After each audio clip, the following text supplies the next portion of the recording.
شارع قديم في وسط اسطنبول، في مبنى عظيم. لو بصيت له تحس ان الزمن واقف عنده.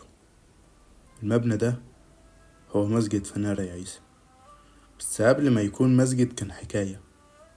زمان في عز ايام الامبراطورية البيزنطية كان فيه امير اسمه قسطنطين ليبس، قرر يبني دير للراهبات سنة 908 ميلادية.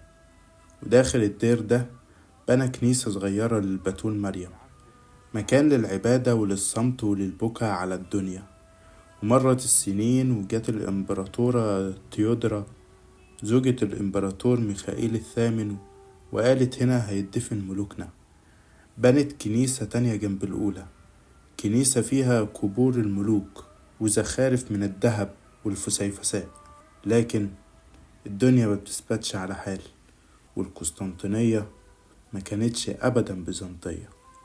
في يوم من الأيام اتفتحت أبوابها للجيوش العثمانية، والمبنى اللي كان كنيسة اتقفل. سكنوا الغبار ولفوا النسيان لحد ما جه قاضي كبير اسمه علي أفندي من عيلة اسمها فناري. شاف المبنى وقال ده ما ينفعش يضيع كده، ده بيت ربنا لازم يعيش.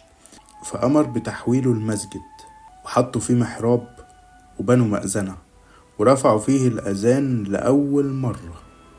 وبعدها جه الإمام عيسى المهفي، رجل صالح طيب حافظ للقرآن، خدم المسجد بعمره كله. وبقت الناس تقول ده جامع فناري عيسى. فناري من اسم العيلة، وعيسى من اسم الإمام. الشيخ عيسى دوت كان بيعلم الأطفال القرآن، وكان بيحفظهم القرآن، وكان بيديهم الهدايا.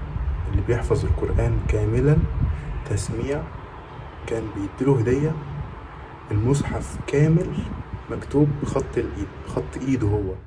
لكن الحكاية لسه مخلصتش.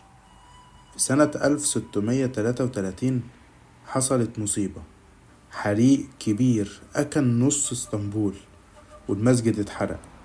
بس قام من تاني بمساعدة الصدر الأعظم بيرام باشا، وترمم واتجدد وزودوا جماله كمان.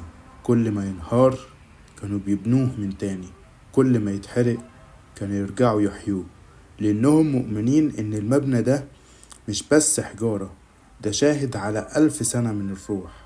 وفي سنة 1929 وأثناء التنقيب تحت المسجد لقوا 22 قبر حجري، قبور الملوك البيزنطيين لسه نايمين تحت المسجد، لسه المكان شايل أسرارهم. وسبحان الله، فوقهم دلوقتي بيت من بيوت ربنا، في ناس بتصلي وناس بتبكي وناس بتدعي. فلو دخلت في يوم مسجد فنارة يا عيسى، خد دقيقة من وقتك في التفكير. بص حواليك واسأل نفسك، كم واحد صلى هنا؟ وكم ملك اتدفن تحت رجلك؟ وازاي قدر مكان واحد يجمع كل ده ويفضل واقف شامخ مرفوع فيه الأذان رغم الحروب والنار والزمن؟ المكان ده مش مسجد وبس، ده قصة عن الإيمان اللي بيعدي فوق الملوك، والقلوب اللي بتعرف ربنا حتى لو اختلفت اللغات.